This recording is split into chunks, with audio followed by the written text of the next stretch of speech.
Look at him, eating whatever he wants, never gaining a pound, while I'm stuck with the boring special and can't lose an ounce. How's your lunch, man? Amazing. Yours? So good. Oh, I'm so happy for you. Cool, buddy. Weight loss isn't fair, but Mochi Health is. The affordable GLP-1 source that can fix your frustration with food. So, same time next week? No! Definitely. And your friends. Learn more at joinmochi.com. Mochi members have access to licensed physicians and nutritionists. Results may vary. You're listening to this podcast, so I know you've got a curious mind. Here's a helpful fact you may not know yet. Drivers who switch and save with Progressive save over $900 on average. Pop over to progressive.com, answer some questions, and you'll get a quick quote with discounts that are easy to come by. In fact, 99% of their auto customers earn at least one discount. Visit progressive.com and see if you can enjoy a little cash back. Progressive Casualty Insurance Company and Affiliates. National average 12-month savings of $946 by new customers surveyed who saved with Progressive between June 2024 and May 2025. Potential savings will vary. Voices for Justice is a podcast that uses adult language and discusses sensitive and potentially triggering topics, including violence, abuse, and murder. This podcast may not be appropriate for younger audiences. All parties are innocent until proven guilty in a court of law. Some names have been changed or omitted per their request or for safety purposes. Listener discretion is advised. My name is Sarah Turney, and this is Voices for Justice. Today, I'm discussing the Boca Raton Mall kidnappings. In 2007, the community of Boca Raton, Florida was gripped by terror when a series of brutal attacks and kidnappings struck the town center mall. Over the span of just 9 months, 3 separate incidents targeted mothers shopping in the middle of the day. While some investigators have said that there is a hunter of women on the loose, someone they call a cold-blooded, calculating sociopath, nearly 20 years later, there's still debate about whether the crimes are related. This is the Boca Raton Mall kidnappings. On Friday, March 23, 2007, the terrifying last moments of 52-year-old Randy Gorenberg's life were documented in a 911 call. The call was placed at 1:54 p.m. near Governor Lawton Chiles Memorial Park in Delray Beach, Florida. The caller said they heard 2 gunshots, then saw a woman being pushed out of the front passenger door of a moving black Mercedes SUV. The SUV then backed up and fled the scene. It was clear that the woman on the ground had been shot in the head and was deceased.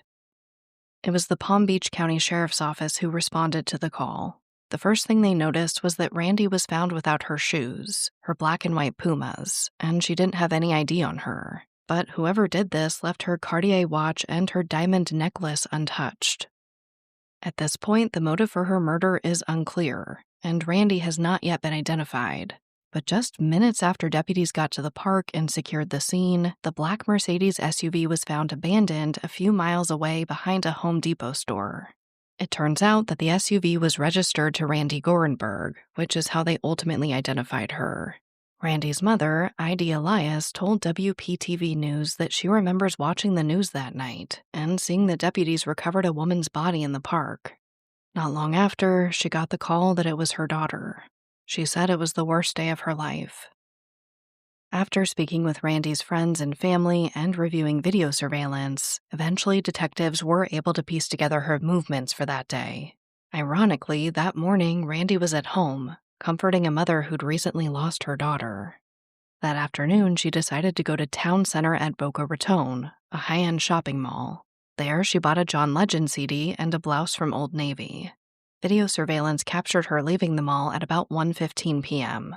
In the footage, she pauses for a moment, checks her voicemail on her cell phone, and then walks out of frame towards her black Mercedes SUV in the parking garage. Unfortunately, there were no cameras where she was parked, but investigators believe Randy was kidnapped in the parking garage. And it seems that investigators couldn't track Randy's cell phone because no one knows what happened to her from the time she left the mall to when she was shot at the park. But investigators do have a theory. They believe Randy may have been targeted due to her high-end appearance and belongings. She was wearing nice clothing, carrying an expensive purse, and walking to a luxury vehicle. They think it's possible that Randy was taken and driven to an ATM where a kidnapper asked her to withdraw cash, but Randy didn't have a debit card or ATM card. They believe this may have upset her kidnapper, and when they got to the park about 5 miles away from the mall, she may have been in the process of removing her shoes, maybe that diamond necklace and Cartier watch, when Randy attempted to escape the vehicle and was shot twice in the head.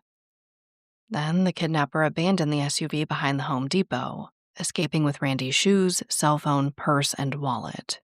Those items have never been recovered.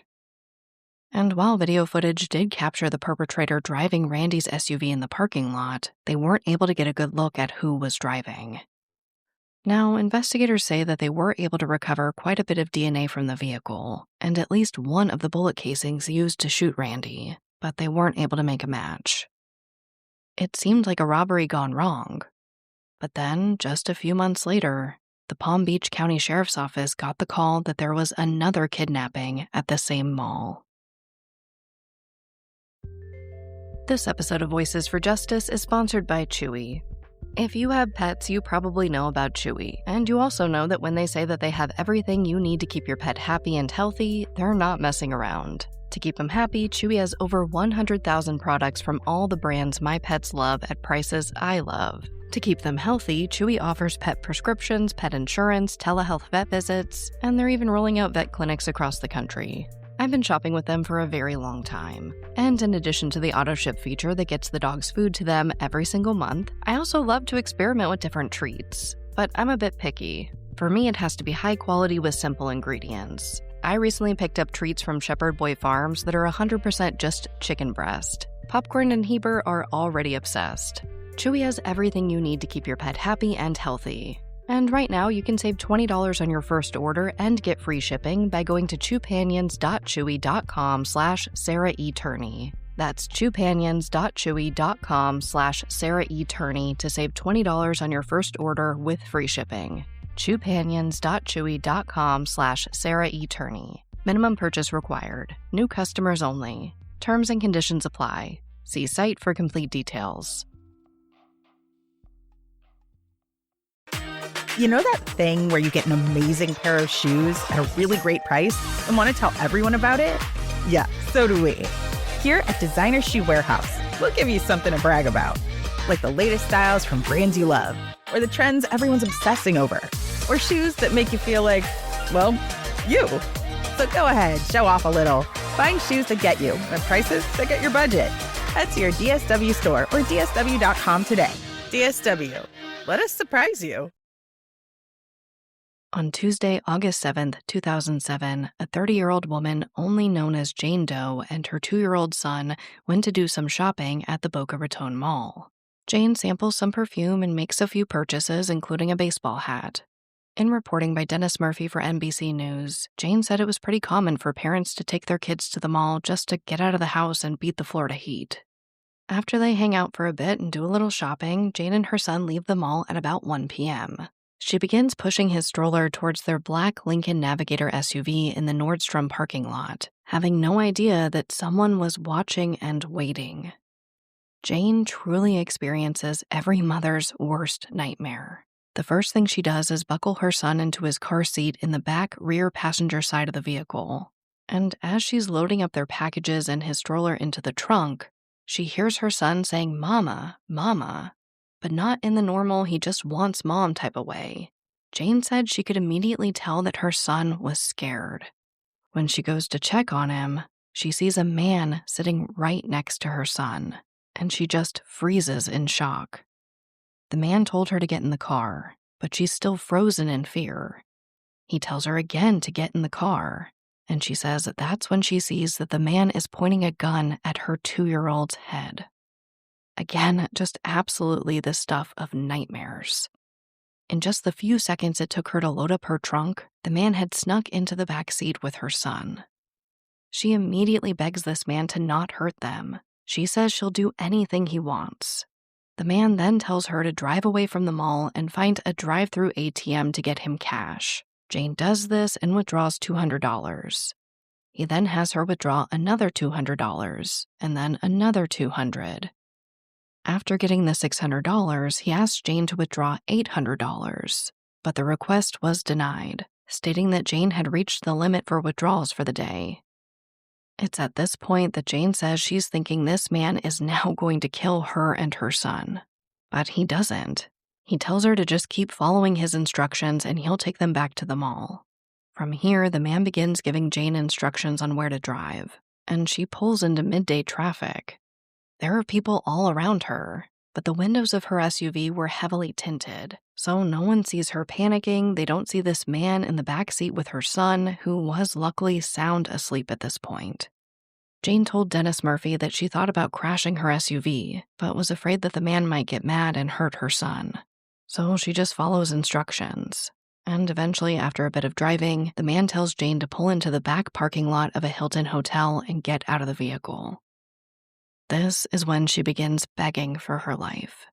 But Jane says the man told her he wasn't going to kill her, and that he didn't need any more problems than he already had, or any more trouble than he was already in.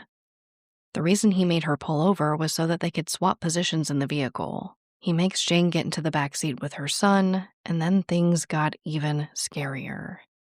In that same reporting for NBC News, Jane said, quote, "I see him pull out a pair of handcuffs, and he handcuffs my wrist behind my back, and he pulls out a bag of zip ties, and he zip ties my ankles together, and then zip ties my neck to the headrest, and he takes out a pair of darkened sunglasses with duct tape, I'm guessing, and puts them on my eyes, so now I'm blindfolded. I started losing it, and I started choking myself because the zip tie was so tight. I was choking myself and I couldn't breathe, and gagging and crying. I was just hysterical." End quote. And to her surprise, the man loosens the zip tie around her neck and asks if that was better. She says yes. He then pulls into traffic, but again he stops, pulls out a plastic bag, reaches in, and pulls out a knife. At this point, Jane says that again she begins begging for her life, and the man calmly reassures her that he isn't going to kill her. He tells her to stay still and cuts the zip tie off of her neck, and then continues to drive. But the man seems to have accidentally pulled onto a toll road, the Florida Turnpike. Obviously, he doesn't want any record of this kidnapping to exist, so he makes a U-turn. And this is when the baby's bottle falls to the ground and he begins crying. It seems that while Jane's eyes are covered with these glasses, she's still able to see some of what's going on. She says she saw the bottle roll under the driver's seat, and to her surprise, the man grabs the bottle and hands it back to the baby, who then stops crying. Now, all of this goes on for about 2 hours before the man takes Jane and her son back to the mall. When they park, the man tells Jane that he's going to put the zip tie back around her neck, but that he's also going to let her call someone to tell them that her vehicle broke down and she and her son need a ride, basically so someone could find her. And he does. He grabs Jane's cell phone and she asks him to call her son's father. The call connects, Jane tells him that her vehicle was broken down and asks him to come pick them up. Before the man leaves, he gives Jane one last instruction. He tells her that when the police come, she needs to tell them that the man who kidnapped them was short, fat, and black. Then he takes the sunglasses off of Jane and replaces them with a pair of blacked-out swimming goggles. After that, he tells her that he's taken her ID, and if he sees his face on the news, he will come after her. Then he slams the door and leaves. So Jane is back at the mall in her SUV with her son, hands bound behind her back, zip-tied to the seat, waiting for her son's father to find them in the parking lot. But obviously she's terrified and begins trying to escape her restraints. So she slips her hands down from behind her back, under her butt, and rolls her feet and legs through her arms. With her hands now in front of her, she removes the goggles and the headrest from the seat. She's still handcuffed in the front, but she's free. So she jumps into the driver's seat, speeds to the valet parking stand, and asks them to call the police, telling them that she'd just been kidnapped. Now, Jane says that at first, the man thought it was a joke, and then she showed him the restraints. When officers finally arrive, she tells them everything that happened. She shows them the scrapes on her neck and her arms, and they don't believe her. Specifically, they question her story about escaping from the vehicle after the man left. She says they told her that to do that, she'd have to be Houdini. But she pushes back, attributing her flexibility to doing a lot of yoga. But still, the police don't believe her. And remember, at one point, the man took Jane's SUV onto a toll road, so the police look into her SunPass account. Essentially, if she'd pulled onto this toll road, the SunPass device on her windshield would have been activated, and a debit should have been seen on the account. So police go to confirm this part of Jane's story, and they say that there was no debit during the time frame Jane says she was kidnapped. At the same time, Boca Raton Police Captain Matthew Duggan said that they weren't completely discounting her story. He says they were just trying to verify it and gather evidence to be used against the kidnapper. So they process her vehicle for DNA evidence and fingerprints, and then they ask Jane to take a polygraph test. I can't even imagine the outrage she must have felt at this point. But she says absolutely, she has nothing to hide. Now, this ordeal did make the news, but at this point, due to the skepticism around Jane's story, it's basically reported as an alleged abduction, and it doesn't get a lot of airtime. But as investigators keep digging into Jane's story and begin to trace the route the kidnapper took, it became crystal clear that Jane was not lying. They found video surveillance of her vehicle going through the toll plaza. It seems that her SunPass device had malfunctioned. Just like in the case of Randy Gorenberg, they had some video to confirm the story. But since the mall didn't have cameras in the parking areas, they have no video of the kidnapper. But Jane was able to give a description of the man who took her. She said he had dark golden skin, was possibly Hispanic, about 5'11" with a regular build, maybe in his late 20s or early 30s. He had hardly any facial hair, and what she described as a baby face. His hair was long and curly and placed into a ponytail at the base of his neck, and he was wearing a fully brimmed floppy hat and wraparound sunglasses. A sketch was made and distributed, but Jane says her case just sat for months. Then in November, she got a call from a detective with the Palm Beach County Sheriff's Office. He told her that they were working on a case that began at the same mall, Randy Gorenberg's case. He wanted to ask her a few questions, and Jane was more than happy to help. But just as investigators began to work Randy and Jane's cases as possibly being connected, they were notified of a third incident at the mall. This episode of Voices for Justice is brought to you by Quince. I've been trying to be more intentional about what I wear each day. I'm leaning into pieces that feel effortless, comfortable, and still put together, and Quince has been my go-to. The fabrics feel elevated, the fits are flattering, and everything just works without overthinking it. They use premium materials like 100% European linen, organic cotton, and ultra-soft denim. And the best part? Everything is priced 50 to 80% less than similar brands. They work directly with ethical factories and cut out the middlemen, so you're paying for quality and craftsmanship, not brand markup. I recently just ordered their tiered linen dress, of course in black. I wanted to pair it with one of my favorite pairs of brown wedges. The problem was, I didn't have a brown purse. So I got that from Quince too. It's one of my favorite outfits. It's easy, effortless, and feels amazing, especially as we're getting a little bit warmer here in Phoenix. Refresh your everyday with luxury you'll actually use. Head to quince.com/justice for free shipping on your order and 365-day returns. Now available in Canada too. That's QUINCE.com/justice for free shipping and 365-day returns. Quince.com/justice.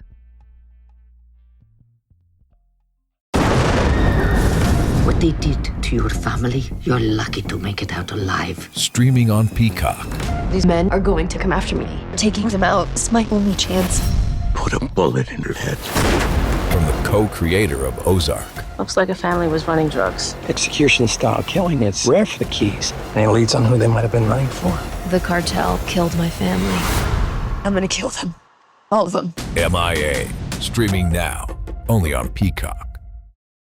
At about 1 p.m. on Wednesday, December 12, 2007, 47-year-old Nancy Bocchicchio and her 7-year-old daughter Joey decided to go to the mall to shop for some Christmas cards and possibly a gift for a classmate. Reporting does differ a bit.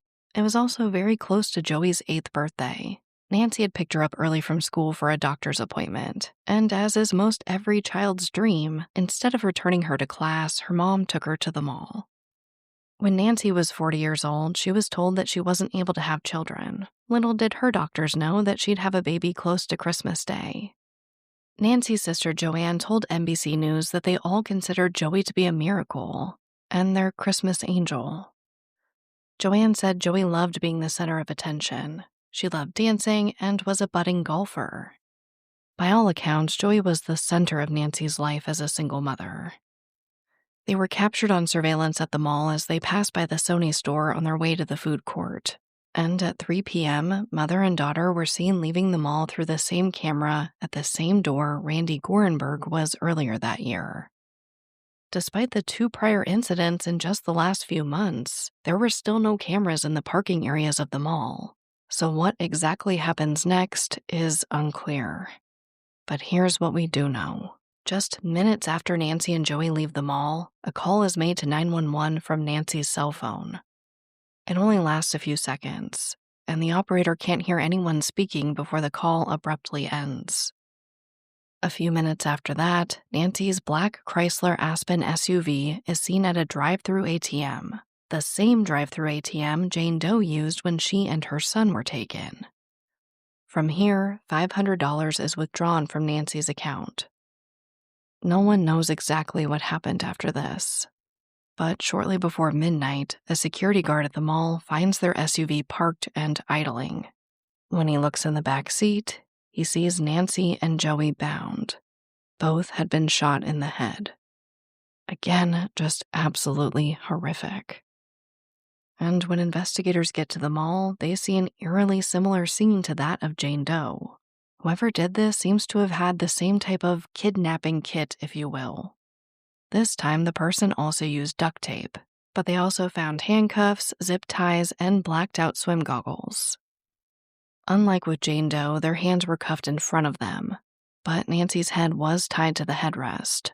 And one of the most heart-wrenching aspects of this case that I think I've ever heard is that investigators say that Nancy's handcuffs were broken, and her sister believes that shows that she died fighting to protect Joey. And unfortunately, like the 2 other incidents, while DNA and prints were recovered, nothing has been matched to a perpetrator. Now, police have given limited details on how they made this discovery, but they were able to track the purchase of that duct tape and the plastic zip ties to a home improvement chain in Miami-Dade County, but they aren't saying which one, so it's unclear if it was another Home Depot or a different chain. And within just days of the murders, Nancy's cell phone and credit cards were found in a vacant lot in Miami, about 60 miles south of the mall. But investigator Matthew Duggan says that he doesn't know if this was meant to send them on a wild goose chase, or if whoever did this possibly tossed those items out on their way home. It's also worth noting that this area has been described as a predominantly black neighborhood, leading investigators to believe that if the crimes are connected, whoever did this was trying to place the blame on a black male. Remember, we know that Jane Doe also said that her kidnapper instructed her to tell the police that he was short, black, and fat, when she believed him to be Hispanic. Now, the police go back to Jane and ask her to work with another forensic artist to create a second sketch of what this man may have looked like. And this time, they put everything they have into getting it out there. They put it on billboards, posters, and put it up in the mall. And it's around this time that investigators begin to make a possible connection to a 4th incident. One from August, just a few days after Jane Doe and her son were taken. This time, it was at Minzer Park in Boca Raton, another upscale shopping area. Here, a man with a gun approached a woman in the parking garage and demanded she drive him to an ATM machine. But the woman refused. According to Captain Matthew Duggan's statements to NBC News, she says no, throws her purse into the passenger seat of the car, gives him $200, and tells him to go away. And the man does. According to Duggan, the woman refused to file a report until she saw the news about Nancy and Joey Paquicchio and thought the incidents may be related. And you guys, when she gives investigators a description of this man, it matches the description of Jane Doe's kidnapper perfectly. But the cases just sit, and investigators are torn as to whether or not the 4 incidents are connected to the same perpetrator. Choice Hotels get you more of what you value. Here's a little tune to help you remember. Same drive, different day. Don't you wish you were getting away? Pack your bags and come on through. Texas, Ohio, Alaska, we're up there too. Comfort Inn, it's calling your name. Save on the stay. Oh, and free waffles are yours to claim. Well, I hope you like my little song. Book direct at choicehotels.com. A joint task force was formed between the Boca Raton Police Department and the Palm Beach County Sheriff's Office to explore the possibility that these incidents were connected. And their conclusion was that they weren't. Now, I will say that that fourth incident I told you guys about, the one where the woman told the man to just go away, is not always considered in these theories. So for the purposes of discussing what may have happened here, just know that I'm specifically talking about Randy Gorenberg, the woman found in the park, Jane Doe and her son who survived, and Nancy and Joy Paquicchio, who unfortunately did not. Investigators on this task force say that Randy Gorenberg's murder was not forensically linked to the other cases. Unfortunately, they don't go into a lot of detail. Captain Matt Duggan just said, quote, "By the time forensics came in, we felt comfortable in saying that the cases are not linked. Plus, both investigations appear to be heading in different directions." End quote. This and the fact that Randy was not bound in her vehicle like the other victims led them to pursue different theories. And this is where things get complicated, specifically in Randy's case. Some investigators believe that Randy may not have been the target of the attack. They learned that Randy's husband, Dr. Stuart Gorenberg, was allegedly paying for the services of sex workers prior to his wife's murder. He was apparently using their Mercedes SUV to travel through some of the, quote, seedier streets, end quote, of nearby Broward County. The idea is that he was followed back to their very nice 7,000 square foot home with the plan to rob him in the future. Instead, they found Randy at the mall.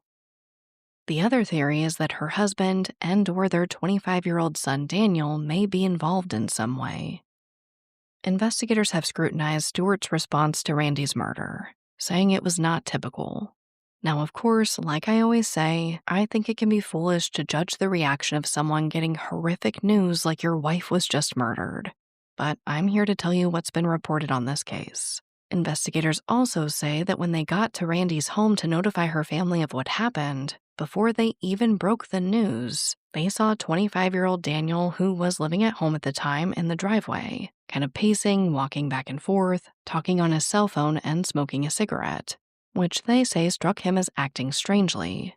It also appears that Daniel lied about his alibi that day. We don't have a ton of detail here. We just know that the alibi didn't check out. He was also asked to hand over the clothing he'd been wearing on the day his mother was murdered, and they later found out that he'd given them a different set of clothing. Within a few days of the murder, Stewart hired a lawyer, and both he and his son stopped talking to police directly. They also didn't participate in a press conference about Randy's murder that her mother and daughter spoke at. Investigators say that they looked extensively into the family's financial records, spoke to as many people as they could, and there doesn't really seem to be any apparent motive for Daniel to kill Randy. Now, eventually, Daniel does sit down with the police. He answers all their questions, and he's officially ruled out as a suspect. As far as Stewart, we just don't know. The only proposed theory involving him was that whoever took Randy meant to take Stewart. And he did eventually close his chiropractor office due to the media coverage surrounding Randy's case. Essentially, the rumors of him engaging with sex workers ruined his reputation, despite his lawyers stating that the claims were baseless. I will say that some people online have wondered if Randy caught Stewart cheating, and if there was some type of cheating clause in a potential prenuptial agreement. They theorize that maybe this led Stewart to killing his wife versus paying her out. But if that is the case, the police have not said that. So the cases again just sat. But a few years later, in 2011, the news broke that there was a new person of interest in the murder of Randy Gorenberg. According to reporting by WPTV News, a man named Mikhail Barrera was on the run after being wanted for the attempted murder of a police officer and at least 2 armed bank robberies. An anonymous tip came in to the Palm Beach County Sheriff's Office that an inmate overheard a group of gang members taking responsibility for Randy's murder, and that specifically Barrera was the gunman. Now, Barrera was featured on America's Most Wanted several times, but ultimately, as of recording this episode, it appears that he's escaped the country without being caught, or ever being questioned for Randy's murder. The only other theory I could find was that Swedish serial killer Peter Mangs may have been responsible for the killings. But that was quickly ruled out after they found records proving he left the U.S. 10 days before Randy's murder. It really does seem that investigators are split about these cases. Some believe that without a doubt they are connected, while others believe that there's no connection at all. Obviously, all of these cases remain unsolved, but it seems that there was some form of justice. 3 separate civil lawsuits were filed against the owner of the mall, Simon Property Group. The lawsuits claim that they should have been aware of the foreseeable dangers, and that they failed to protect their patrons by not providing adequate security services. Now, Simon Property Group responded by filing a cross-claim against the contractor they used to conduct security services at the mall, stating that all of the liability should be placed on them. And the security company refuted the claim, stating that their contract explicitly absolved them from any liability. In the end, Simon Property Group settled out of court in all 3 civil suits against them, so what exactly each victim or their family received is unknown. But these lawsuits were critical. It was only after these were filed that Simon Property Group finally installed more cameras and set up a police substation on the property. They also terminated their security contract and hired another vendor. Really, I think it proves once again that sometimes the only thing these corporations will listen to is losing money. Not the horrific murder of one of their patrons, the kidnapping of a mother and son, or the brutal murders of a mother and daughter. It was only after they were held financially responsible that they took action to make their malls safer. And unfortunately, that is pretty much where the case is today. Despite a $400,000 reward being announced in 2015, no one has provided the information to claim it. Now, there are obviously huge ripple effects in this case that I want to touch on. Jane Doe says that she's still terrified that this man may come find her. She says that when her son sees a sketch of him, he calls him the bad man. This is trauma that they will both have to deal with for the rest of their lives. And Nancy Bucchicchio's sister told WPTV News that she knows Nancy will never be at peace until the killer is caught. My husband and I both promised her that before we came to meet her, we'd find this guy.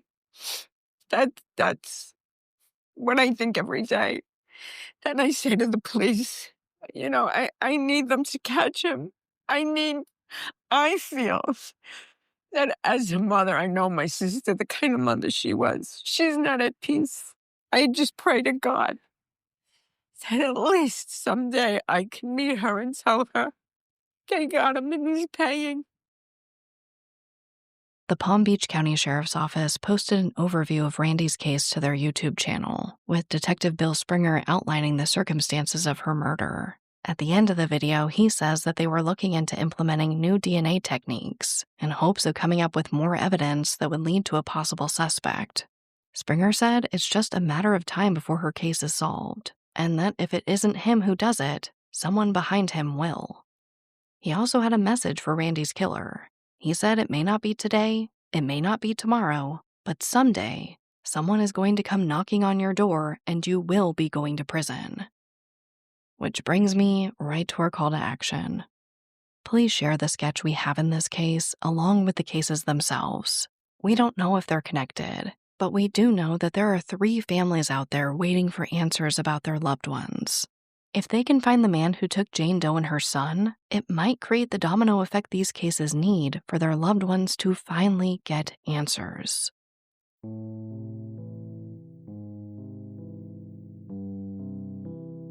As a reminder, all of these incidents happened in the year 2007, in Florida, primarily in or around the town center at Boca Raton Mall.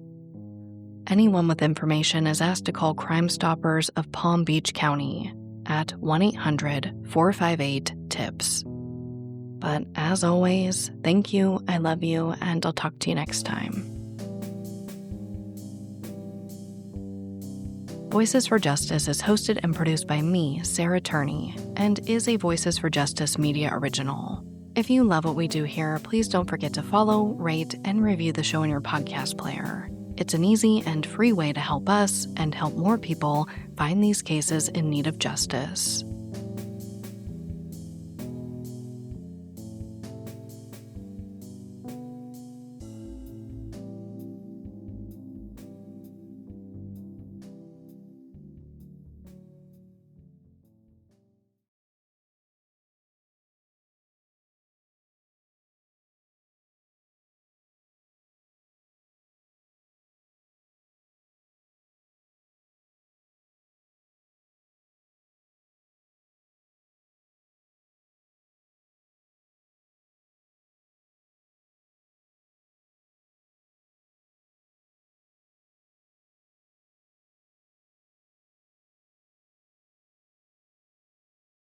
Welcome to the Secret After Show. The studio doors open and our emotional support puppies, Popcorn and Heber, are in the room.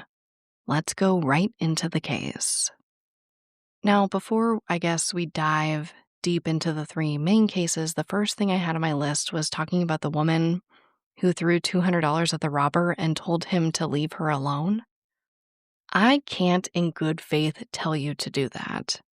But after reading that, I will say that I would love to have a drink with that woman and hear her life story. I feel like a lot of us think we might do that in that situation, like fight back or be sassy or just like tell the person to go away.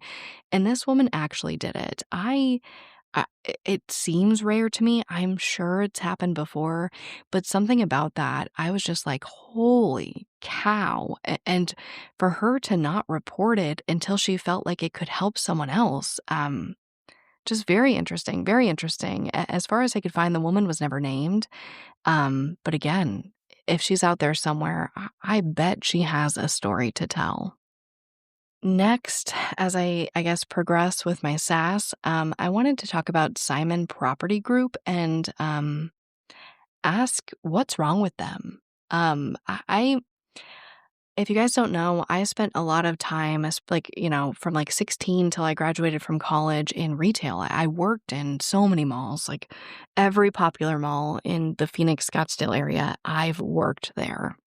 So this hit me, I think, in a different way, and specifically this property group. At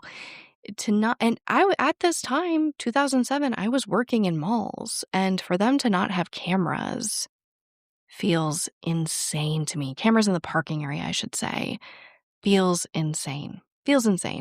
I think it's completely irresponsible, and I did some digging on them. Just so you know, Simon Property Group is still around. They were founded in 1960, and in the year 2023, they made about $5.6 billion. Billion with a B. Obviously, it's been quite some time since these incidents, but I just wanted to shine a light on that. And I know I kind of got on my soapbox in the episode, but these people, these property owners making so much money, have a responsibility. And so I just wanted to bring it up again, say that it was irresponsible for both the patrons and the employees of the mall, and just cast some shame on them. I normally try not to do that, but again, working in the mall and I was managing stores, which is like a different level, right? If you or like a cashier at a mall, usually you don't have a lot of communication with the mall management. But as a retail store manager, I spoke to mall management. I knew who the security guards were, what the company was. I cannot fathom them not having those cameras. And if I had to guess, it was just so that they could save money. So again, shame on you, Simon Property Group. But let's go into media discrepancies. I think the hardest, well, not really hardest, but like the most discrepancies I saw, I should say, were around Jane Doe's story. When I first started researching the case, I read a few articles about what happened to Jane Doe, and I was like, okay, obviously awful, horrific, crazy. And then I found the NBC article where there's an actual interview with her. And I was like, what are people reporting? That's not what happened at all. That's not what she says happened at all. So that was just one of the biggest things is, all the secondhand reporting was very different from how she told the story herself. And just like, little things that I think made a bigger difference, like the series of events, what exactly happened, like when she had to drive herself, or, that type of stuff. It's just one of those things where it was clear that either, obviously her name's not published, so either she didn't come forward, they didn't find her, and they maybe assume some of this story. I don't know. But the reporting about that specifically was all over the place. I did have a shout out. WPTV did about a 1 hour special documentary on this case, or these cases, I should say. And I think that they did a great job. Like the first half of it is so victim centered. You hear from their loved ones, and it was just done with like so much grace and class, in my opinion. Of course, I have no idea how the families feel about this particular production. It just felt more empathetic and victim-centered than I sometimes see, especially in these longer specials by the news stations. So shout out to WPTV. While we're doing shout-outs, let's go on to our heroes of the episode. I love that it's evolved. It's usually like multiple heroes, and I love that. First, I have Jane Doe. Hello, Jane Doe, for her bravery. And I forgot to mention her having to deal with all the frustration of not being believed. Reading this to you guys, I felt rage for her and not being believed. And not only once, right? Like driving up to the valet and him being like, ha ha ha, which like part of me gets, right? Like I'm human, like part of me gets it. Like that dude was certainly not expecting what happened. But I just felt for her. She goes to the valet and the guy's like, yeah, okay, ha ha ha. Not believe the police are called. The police get there. They don't believe her either. They're like, no way. Only Houdini could, slide their hands, under their butt and get their legs through.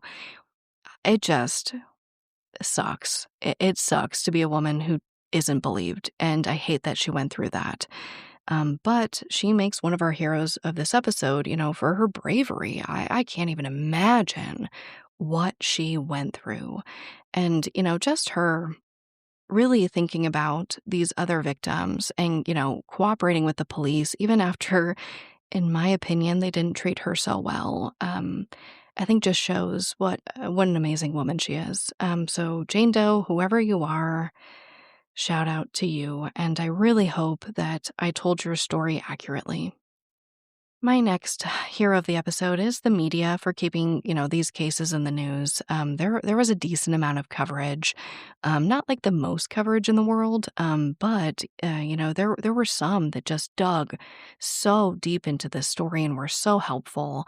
And I mentioned it in the episode, but I want to give another shout out to that NBC article. It's called "Terror at the Mall." What is his name? The reporter was Dennis Murphy. This happened in 2008. And this, by far, I think is the most comprehensive article I found on this case. And this is where they talk to Jane Doe and get her account of what happened. So hero of the episode is the media, but specifically, shout out to Dennis Murphy with NBC News. Again, that article, Terror at the Mall, was fundamental in building this episode. Last but not least, and usually as always, the families for, giving these interviews. And again, specifically, I have another shout out to Nancy's sister, who has given some of the most heartbreaking but impactful interviews. But let's go on to our segment of hope.